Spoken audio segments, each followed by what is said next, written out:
Boa noite, meus irmãos. É de fato uma satisfação imensa, né, estar aqui nesse evento, participando, aprendendo, e também um privilégio imensurável estar aqui colaborando de alguma forma. Eu confesso que talvez essa é a vez em que eu me sinta mais desafiado em alguma atividade dentro dessa igreja, não é? Principalmente depois de ontem, ouvindo aqui o reverendo Antônio Carlos Costa falando com tanta familiaridade, com tanta profundidade, com tanta propriedade. Eu fico me perguntando, Senhor, o que é que eu estou fazendo aqui agora? Porque, de fato, eu não conheço tanto Calvino quanto conhece Lógico. Eu não li tanto Calvino. O que eu sei sobre ele é muito pouco. O que eu li sobre ele ou dele é muito pouco. E a minha oração nessa noite, portanto, é que Deus tenha misericórdia de nós e faça com que, pela sua graça, esse seja um momento útil e edificante para as nossas vidas. O nosso tema hoje é João Calvino e a pregação. Ou, familiarmente falando, Calvino e a pregação.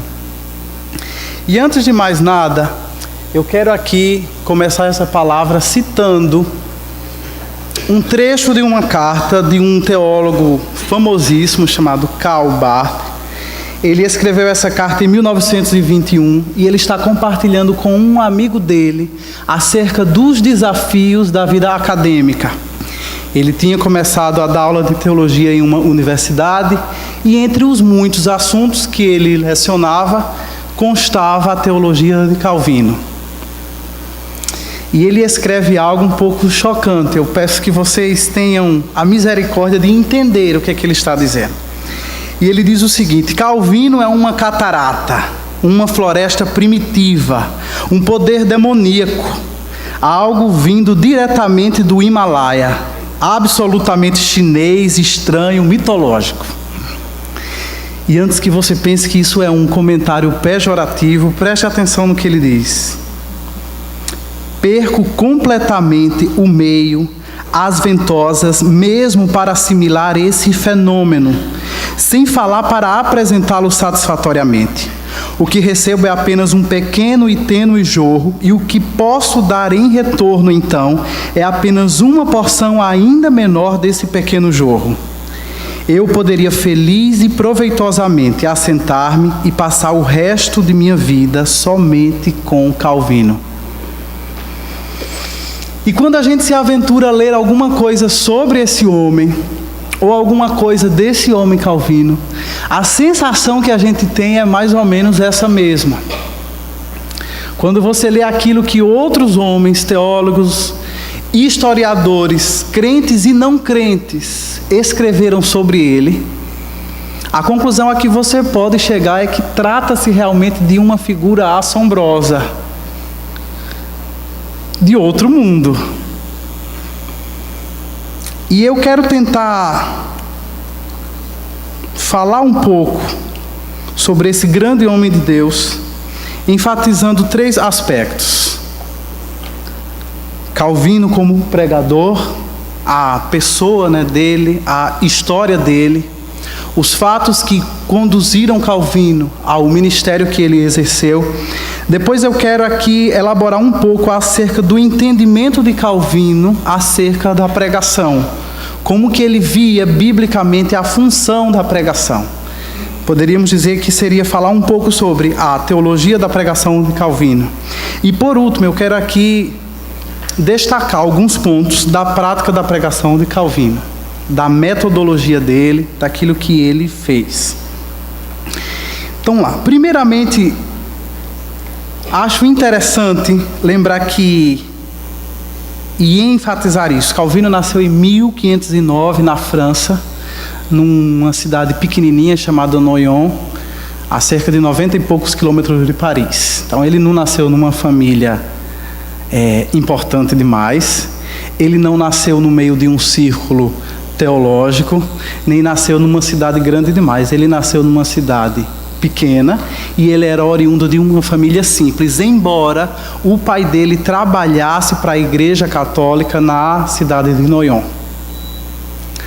Por causa dessa proximidade, o pai dele conseguiu uma bolsa para ele, como que uma pensão da Igreja Católica, né, romana, sob o pretexto de que ele tinha um pastorado na cidade de Noyon,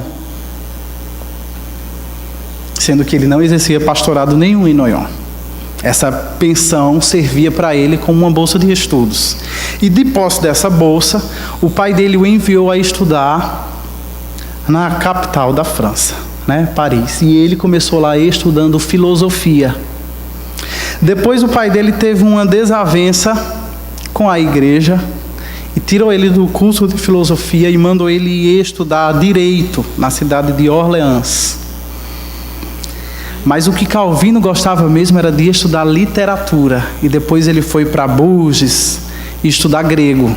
Aí você diz, o que é que tem a ver uma coisa com a outra, né? Como é que você quer estudar literatura e você vai para uma universidade e estudar grego? Bem, Calvino nasceu numa época em que, filosoficamente, né, falando, o peso era dado, ou o foco estava no Renascimento. O Renascimento era um movimento filosófico, acadêmico, que, dentre muitas ênfases, enfatizava a importância de se voltar às fontes do conhecimento e às fontes da literatura. E, portanto, as fontes da cultura ocidental, quando a gente lembra que elas estão muito ligadas à nossa cultura greco-romana, para você voltar às fontes, era preciso que você tivesse um conhecimento do grego e você tivesse conhecimento do latim. E como era uma sociedade cristã, pelo menos em termos sociológicos, voltar às fontes também significava voltar àquele livro que deu origem e que deu alguma base a essa civilização ocidental, a Bíblia. Então, além de grego e latim, eles também estudavam hebraico.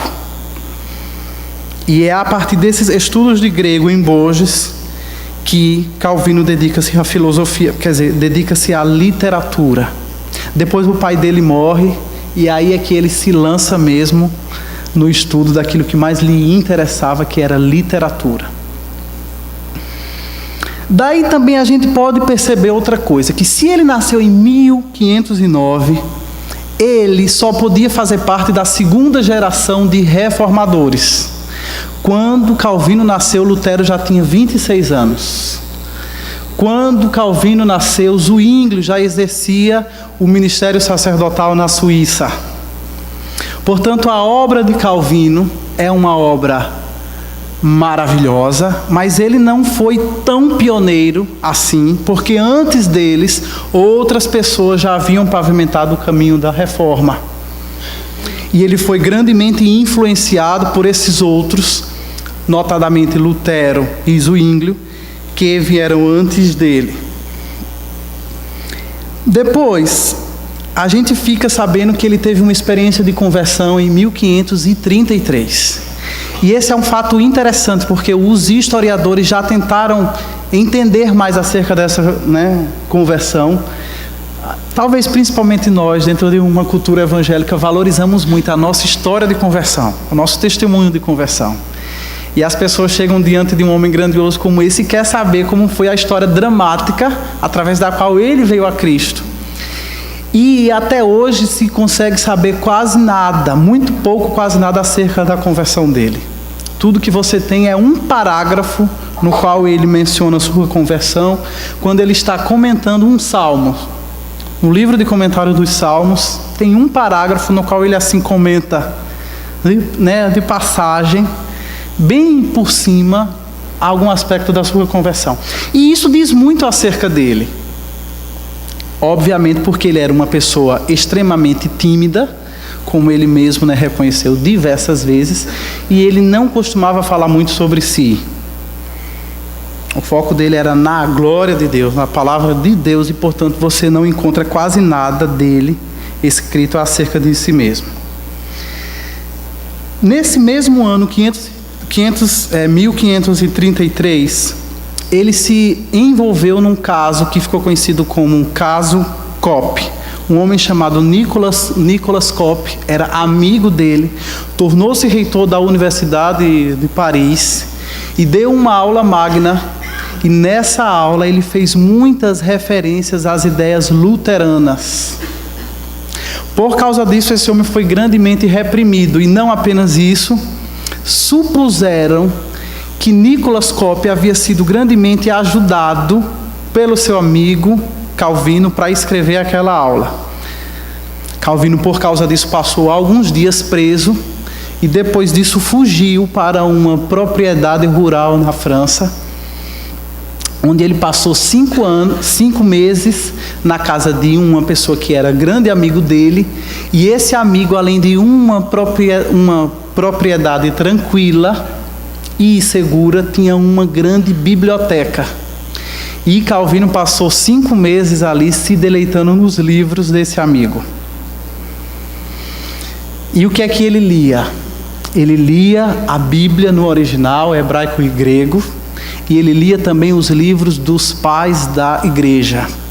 Aqui também há uma grande diferença entre Calvino e o nosso ilustre de ontem, Martyn Lloyd-Jones, e o nosso ilustre de amanhã, Jonathan Edwards, porque esses dois tiveram acesso aos escritos dos puritanos.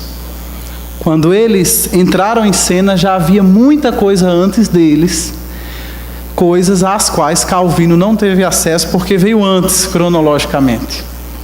Tudo que ele tinha acesso era alguns poucos livros do início da Reforma, alguns poucos escritos de Lutero, mas a grande riqueza literária que ele tinha à sua disposição era a Bíblia, no original, a qual ele poderia ler com desenvoltura, devido aos estudos nas línguas que ele havia feito por causa da literatura, e os estudos também nos livros dos pais da igreja. Esses livros são em grande parte em latim, que era uma língua que ele também dominava muito bem. Depois desse tempo, ele partiu para Basileia em 1534 e passou 3 anos em Basileia, 34, 35 e 36. E o que é que ele fez nesse tempo? Continuou estudando e começou a escrever as Institutas. Até que em 1535 ele publica a primeira edição das Institutas. E aí eu trago aqui para vocês uma foto da capa da versão original, não da primeira edição, mas da última edição, de 1559, e uma foto de uma das edições das Institutas em português. É uma obra densa, são 4 volumes. E aqui também tem outra coisa interessante. À semelhança de Martyn Lloyd-Jones, Calvino valorizava extremamente a teologia sistemática. Embora esse homem fosse um profundo teólogo bíblico, embora esse homem fosse um grande exegeta, ele começou o seu ministério construindo uma obra que é nada mais, nada menos do que uma teologia sistemática. E eu acho isso muito interessante, porque hoje no seminário existe quase que uma tentativa de pôr a teologia sistemática para brigar contra a teologia bíblica, não é? As pessoas querem rotular você, se você é um teólogo sistemático, ou se você é um teólogo bíblico, ou se o que é melhor, ou se quem vem antes de quem. E eu acho que essa é uma discussão que não tem muito sentido, porque ambas são tratamentos importantes e necessários à construção de um entendimento bíblico. E a vida de Calvino, penso eu, é um grande exemplo disso. Isso se deu, irmãos, em 1535, quando ele escreve essa obra, que é considerada a maior obra do protestantismo. Calvino tinha apenas 26 anos. E no ano seguinte, em 1536, ele decide fixar residência em Estrasburgo. Estrasburgo era uma cidade imperial livre, estava totalmente assegurada de toda aquela guerra religiosa que tinha, né, na época, e ele decidiu morar em Estrasburgo, porque lá ele poderia dedicar-se aos seus estudos e poderia dedicar-se àquilo que ele acreditava ser o chamado de Deus para ele: estudar teologia e produzir obras teológicas. Mas aí aconteceu uma grande coincidência, obra do acaso, é claro, né? No dia que ele estava para entrar em Estrasburgo, havia uma movimentação de tropas militares que bloquearam a entrada de Estrasburgo. E ele precisou contornar o caminho, passando pela cidade de Genebra. A intenção dele era passar apenas uma noite em Genebra e no outro dia seguir para Estrasburgo. Mas, pernoitando em Genebra, uma pessoa o reconheceu e foi avisar para Guilherme Farel. Farel já conhecia, né, Calvino de longas datas, de algumas dessas universidades que eles tinham estudado juntos antes. E Farel, quando viu Calvino, endoideceu.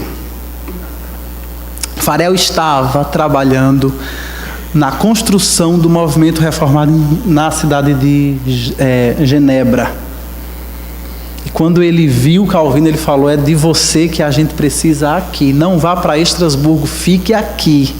A gente precisa de você aqui. Calvino falou: a conversa é essa? Eu não tenho nada a ver com isso.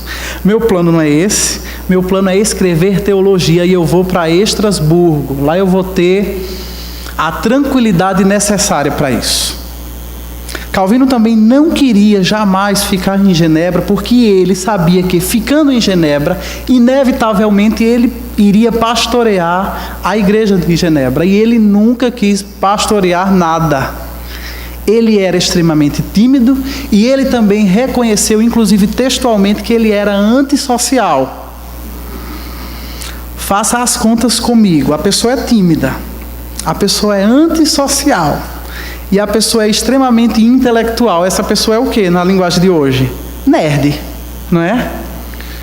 E ele tinha pelo menos a consciência de que ele não era a pessoa mais recomendada, pensava ele, para o ministério pastoral.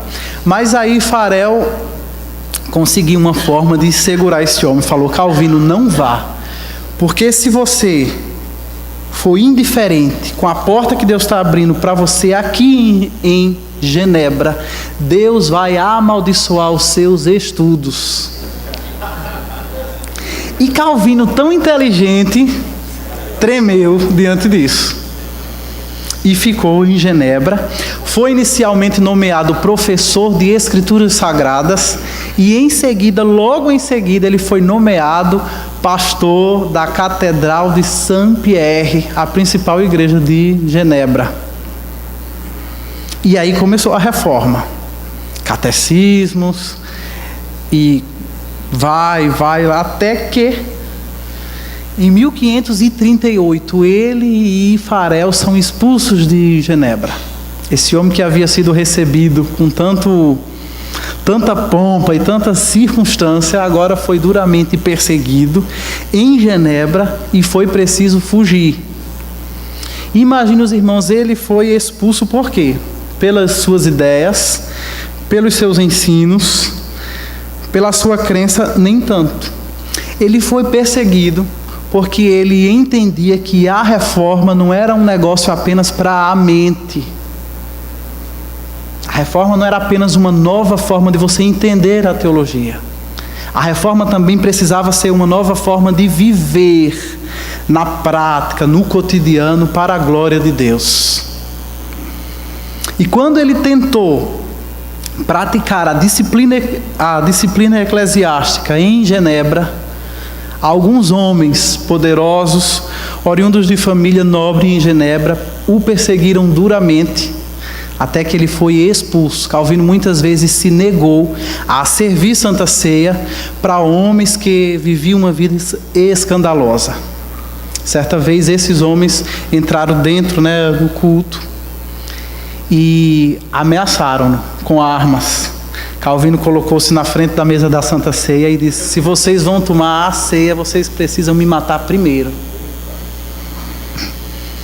E os homens, diante de um destemor tão grande como esse, fugiram, mas não deixaram de persegui-lo a ponto dele precisar fugir. Na hora de fugir, ele não teve dúvidas de para onde que ele iria. Para onde que ele iria? Para onde ele sempre quis ir, Estrasburgo. E viveu 3 anos em Estrasburgo, e ele poderia dizer que foram os 3 melhores anos da vida dele. Os anos mais sossegados, os anos onde ele pôde fazer aquilo que ele queria. Dedicou-se ao estudo teológico, dedicou-se ao ensino teológico, ele ensinou o Novo Testamento num seminário que havia em Estrasburgo. Inevitavelmente precisou pastorear também, mas ele pastoreou uma igreja de refugiados franceses, pessoas que já haviam sido perseguidas na sua terra natal pelo seu compromisso com Cristo. E, portanto, pastorear um grupo como esse era muito melhor, né? Era uma igreja mais receptiva, era uma igreja mais quebrantada. E conta a história que foram 3 anos maravilhosos. Foram nesses anos também que ele revisou a sua obra e publicou a 2ª edição das Institutas. Foi nesses anos também que ele conheceu e casou-se com a sua esposa Idelete. E foi nesses anos também que ele fez um outro grande amigo, que era Martin Butzer.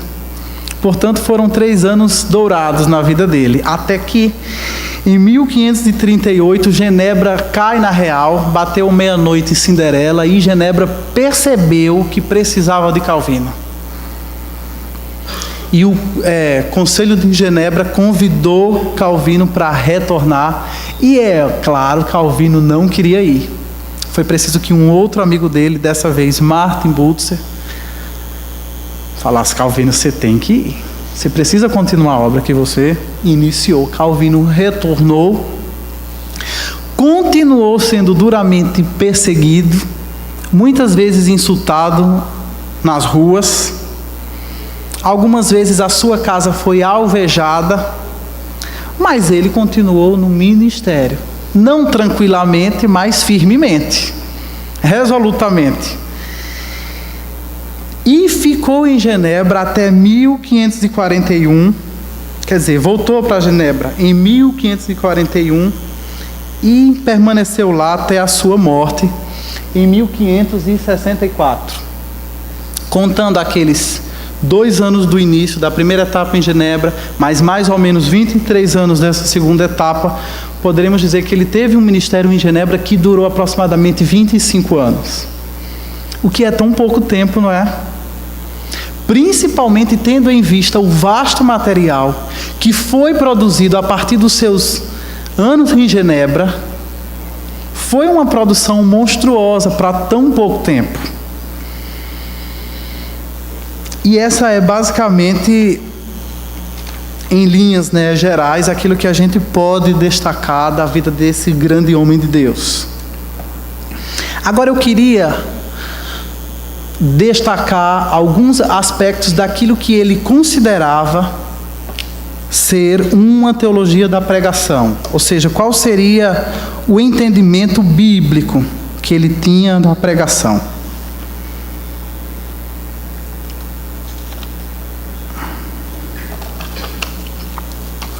Primeiramente, Calvino reconhecia a centralidade das Escrituras.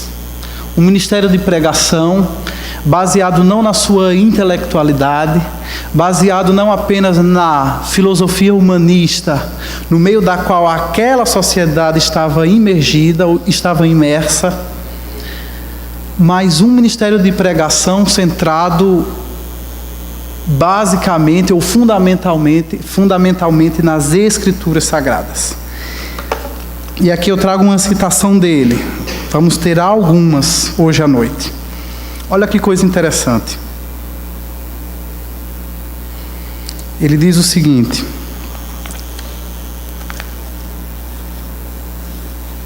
que os pastores enfrentem todas as coisas sem medo, por meio da palavra de Deus, da qual foram constituídos administradores.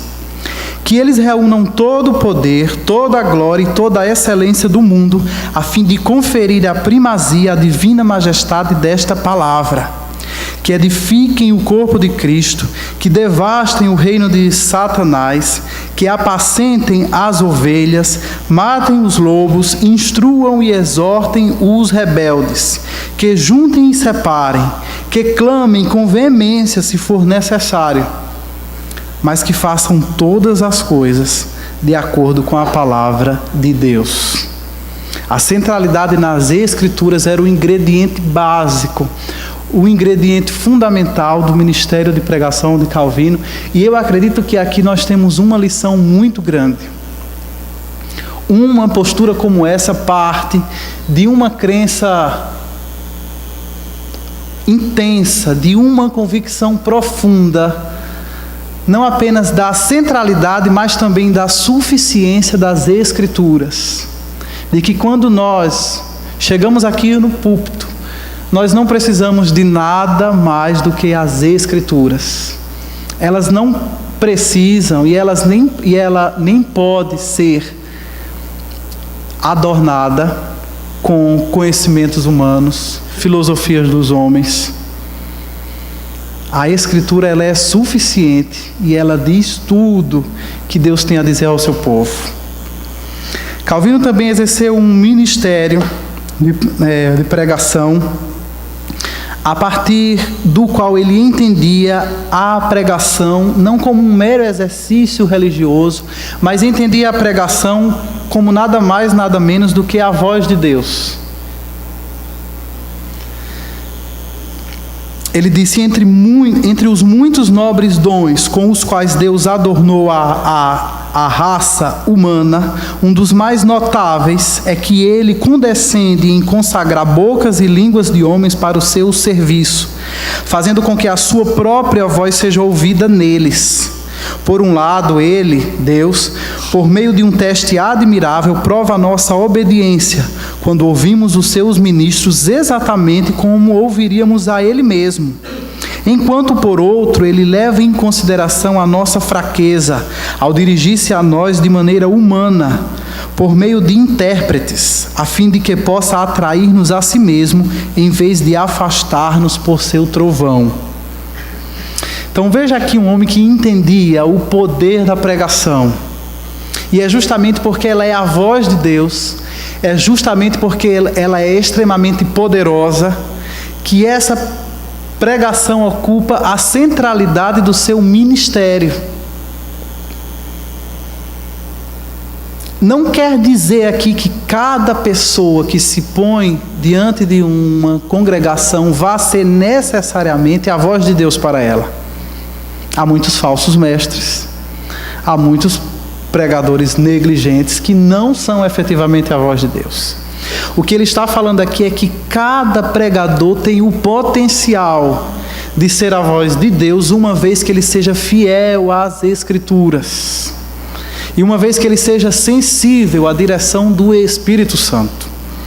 Nesse sentido é que mais tarde a nossa confissão de fé, influenciada por esse entendimento, vai nos dizer que Cristo governa a sua igreja por meio da pregação da palavra.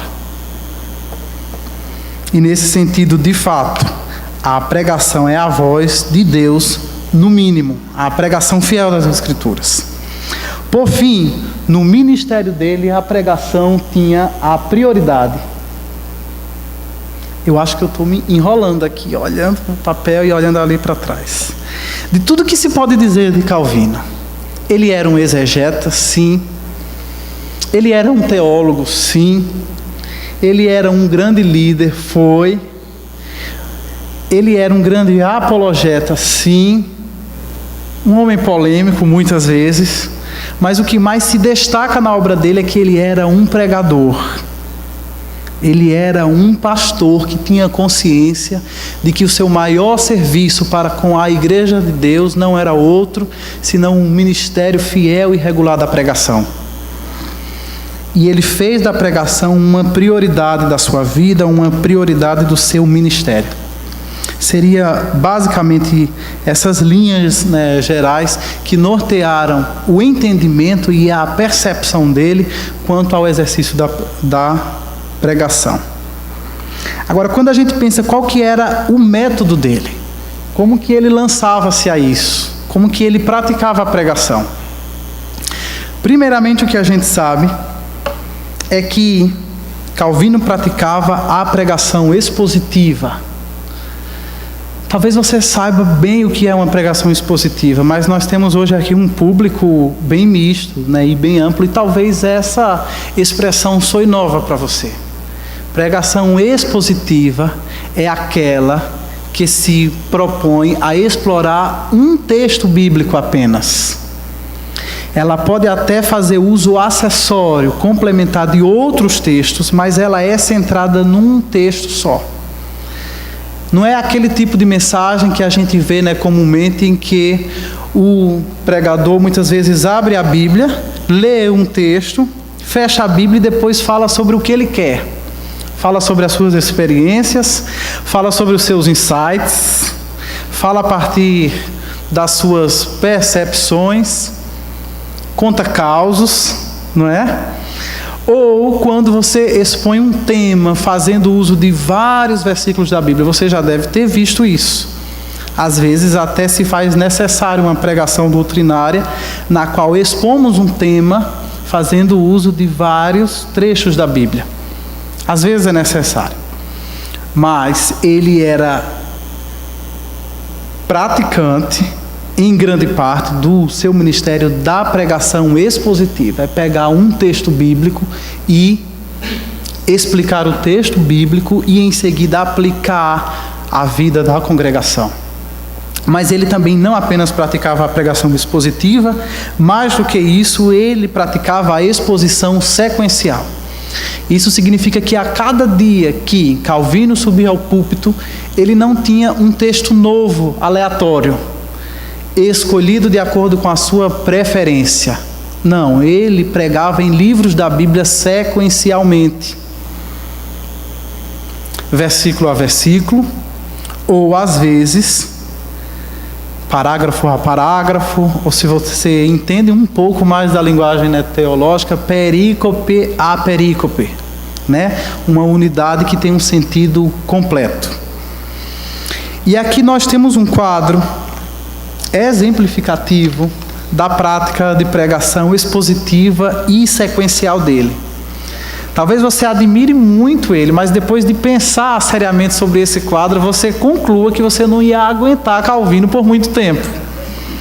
Porque de 1549 até 1554, esse homem pregou 89 sermões sequenciais em Atos.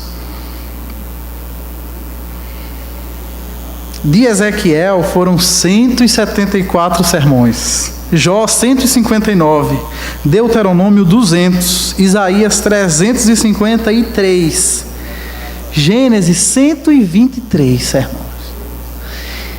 Calvino pregava 2 vezes no domingo, manhã e tarde, num livro do Novo Testamento, e durante a semana, no auge do seu ministério, e quando a saúde permitia, porque ele passou por maus bocados na saúde, Calvino pregava diariamente num livro do Antigo Testamento.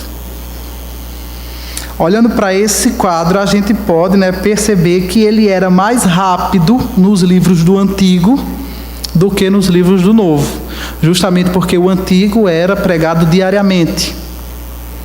E a gente pode ver também que ele era mais rápido em livros cuja literatura é predominantemente narrativa, como por exemplo Atos e como por exemplo Gênesis.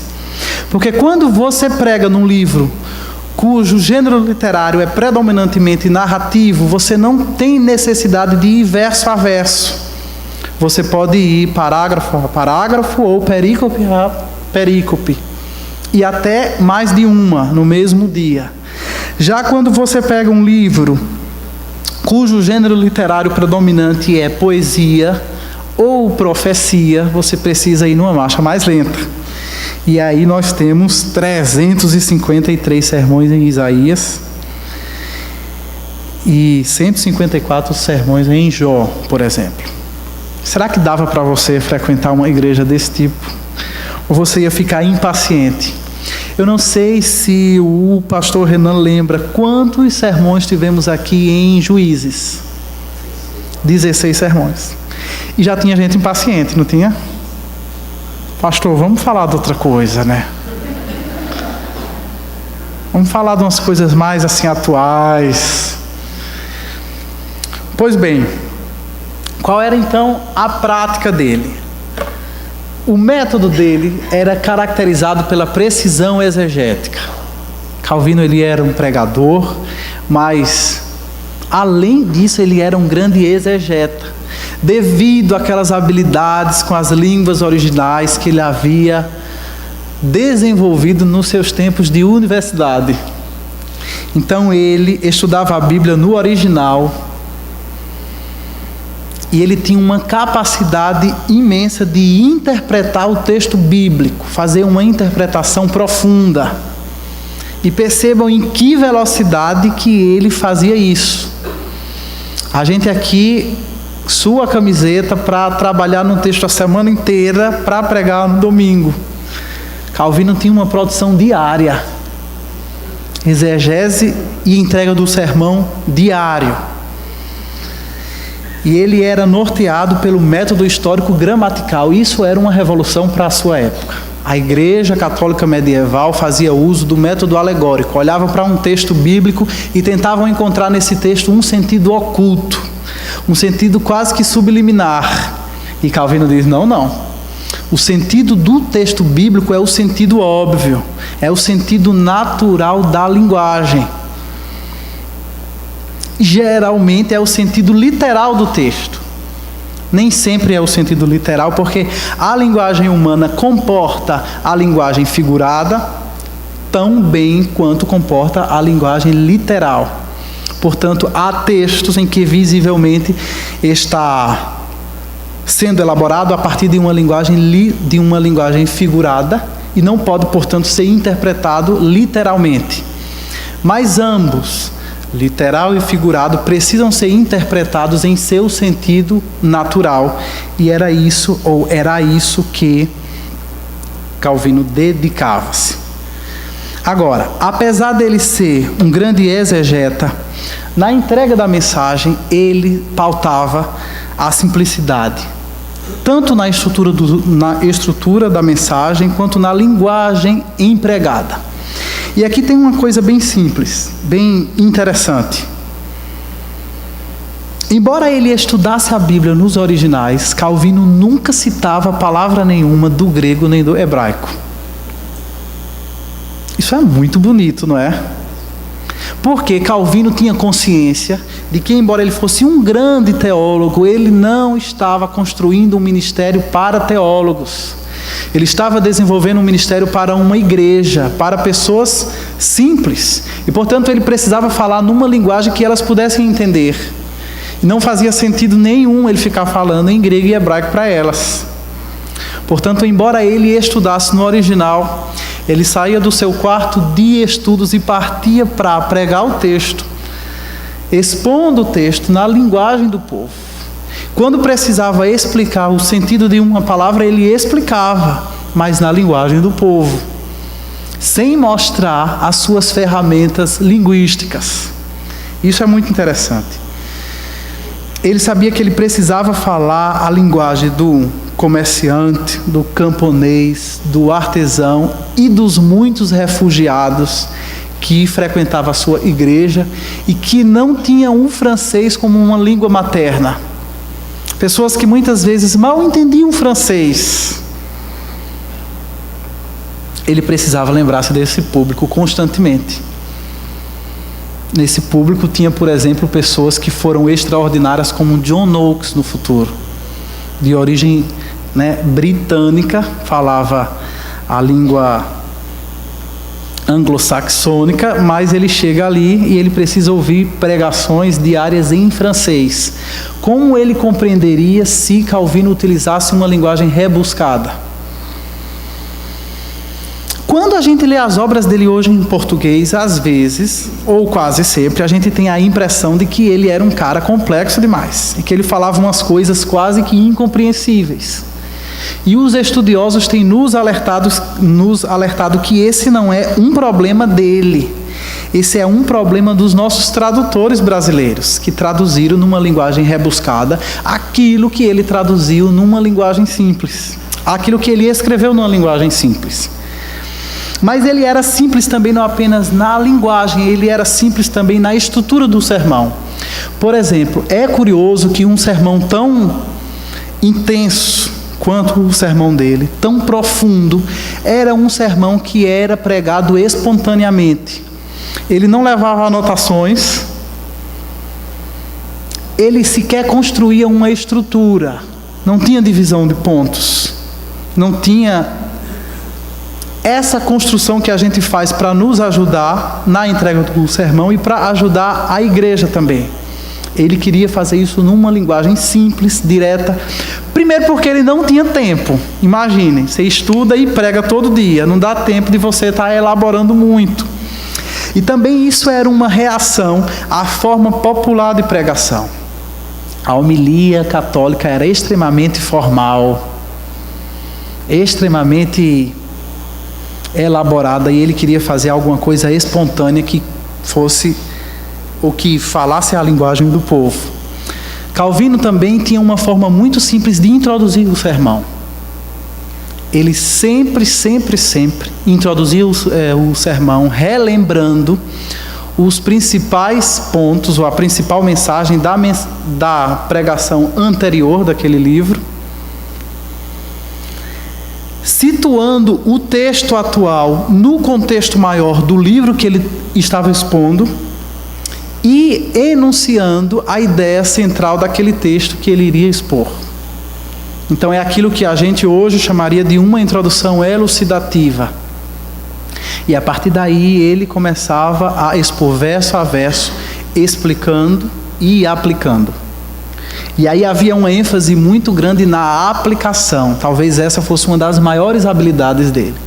Aplicar a Bíblia, aplicar as Escrituras Sagradas às circunstâncias cotidianas da cidade de Genebra no século XVI. Ele poderia fazer aplicações para a vida do povo, poderia fazer aplicações para a economia da cidade, a política da cidade, os costumes da cidade. E dizem os estudiosos que ele era brilhante nisso. E por fim também, na conclusão, ele era extremamente simples. Para concluir o texto, ele simplesmente resumia a ideia central do texto. Ele fazia uma exortação, um apelo para que as pessoas dessem ouvido e que as pessoas, como ele dizia sempre, prostrassem suas vidas diante da majestade de Deus e a verdade que estava sendo proclamada naquela ocasião. E por fim, Calvino fazia uma oração fervorosa. Linguagem simples, estrutura simples, porém profundo. Calvino também praticava o que nós poderíamos chamar hoje de uma comunicação apaixonada. E aqui eu trago um outro texto dele, pensado do seu comentário da carta aos Gálatas, onde ele diz: aqueles que desejam desempenhar bem a tarefa do ministério da palavra, aprendam não apenas a discursar e a falar em público, mas especialmente a penetrar na consciência, para que as pessoas vejam Cristo crucificado e o seu sangue escorrendo. Se a igreja tiver esse tipo de artista, ele está se referindo ao artista pregador da palavra, ela não precisará de madeira nem de pedra, ou seja, não precisará de representações sem vida, e na realidade não precisará mais de imagem alguma. Com certeza, as imagens e pinturas foram inicialmente admitidas nos templos cristãos, quando os pastores se tornaram mudos e se tornaram meras sombras, ou quando passaram a falar poucas palavras do púlpito, de modo tão frio e negligente que o poder e a eficácia do ministério foram completamente extintos. Portanto, quando a gente fala que ele era extremamente simples, não pense que ele não fosse intenso na entrega do sermão, que ele não falasse da palavra de Deus de uma forma apaixonada, porque afinal de contas a grande paixão da vida dele era pela glória de Deus. Portanto, entregar a mensagem para ele era um meio de promover um encontro da igreja com a glória de Deus. Que a cada dia que a mensagem fosse exposta, as pessoas tivessem um novo e maior vislumbre da glória de Deus. As pessoas fossem mais uma vez encantadas com a glória de Deus na face de Cristo, exposta pela pregação do Evangelho. E por fim, Calvino não encerrava a sua mensagem com amém. Calvino não encerrava o seu ministério de pregação com a bênção apostólica. Calvino entendia a necessidade de um acompanhamento pessoal. Isso eu acho uma das coisas mais exemplares do seu ministério. E aqui eu cito mais um texto dele e a gente fala alguma coisa sobre isso. Não julgaremos nosso ofício como algo que possui limites tão estreitos que, terminado o sermão, possamos descansar, achando que concluímos nossa tarefa. Aqueles cujo sangue será requerido de nós, se os perdermos por causa da nossa preguiça, devem receber cuidado mais íntimo e mais vigilante. Não é suficiente que do púlpito um pastor ensine todas as pessoas conjuntamente, pois ele não acrescenta instrução particular de acordo com a necessidade e as circunstâncias específicas de cada caso. Portanto, o ministério de Calvino não era apenas estudar e ir para o púlpito pregar. O ministério dele incluía visitar os membros da sua igreja, as famílias dos membros da sua igreja, e fazer aquilo que os livros chamam de entrevista. É perguntar: meu irmão, você tem orado frequentemente? Você tem meditado na Bíblia? Você tem estudado com a sua família o catecismo? Essa era a entrevista. Como é que você tem liderado a sua casa? Como é que você tem educado os seus filhos? Como é que você tem crescido em quebrantamento? O que é que Deus tem falado com você nesses últimos tempos? E ele entendia que isso era algo tão importante quanto a pregação da palavra, ou que isso era uma continuação da pregação da palavra. Porque, irmãos, a gente precisa entender isso. A palavra de Deus ela é suficiente. Mas a pregação da palavra não é suficiente, porque ela é apenas uma forma de abordar as Escrituras. E ela, portanto, precisa ser complementada com várias outras abordagens. E é por isso que aqui a gente não apenas prega, mas a gente aconselha. A gente não apenas prega, mas a gente também visita. A gente não apenas prega, mas a gente ensina em salas de aula. E aqui eu acho que está uma lição muito grande, porque embora ele fosse um dos maiores teólogos da igreja, ele não era um teólogo da Torre de Marfim. Ele não fazia da teologia uma forma de viver uma realidade paralela, um mundo paralelo, um mundo das ideias teológicas. Calvino não tirava o pé do chão, Calvino não tirava o pé da realidade, porque ele não estava constantemente apenas no púlpito, ele não estava constantemente apenas em sua casa estudando e orando, mas ele estava também constantemente junto das suas ovelhas, conhecendo as suas vidas, conhecendo as suas necessidades, conhecendo os seus descaminhos, e portanto ele podia cada vez mais pregar uma mensagem que fosse mais adequada à necessidade do seu público, ao mesmo tempo mais fiel às Escrituras. E eu acredito que aqui nós temos uma grande lição para nós que estamos nos aventurando nessa área.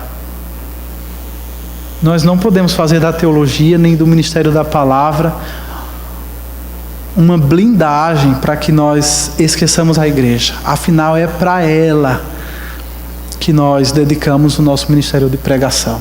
E se a gente não vive com a igreja, se a gente não caminha junto com eles, nós não vamos entender os verdadeiros dilemas que essa igreja enfrenta. Não vamos conseguir aplicar a palavra às reais necessidades da igreja. Você pode até fazer uma perfeita exegese do texto, mas a pregação da palavra não acaba na exegese. Ela não é apenas expositiva, ela é antes de tudo pregação, e a pregação precisa transformar a exegese em aplicação. Aplicação na exata medida da necessidade do ouvinte. E se a gente não anda junto do rebanho, por fim, nós vamos perder até o direito de sermos ouvidos por ele. Portanto, aqui nós temos a vida de um homem, nós temos o pensamento de um homem, nós temos a prática de um homem que viveu para exaltar a glória de Deus.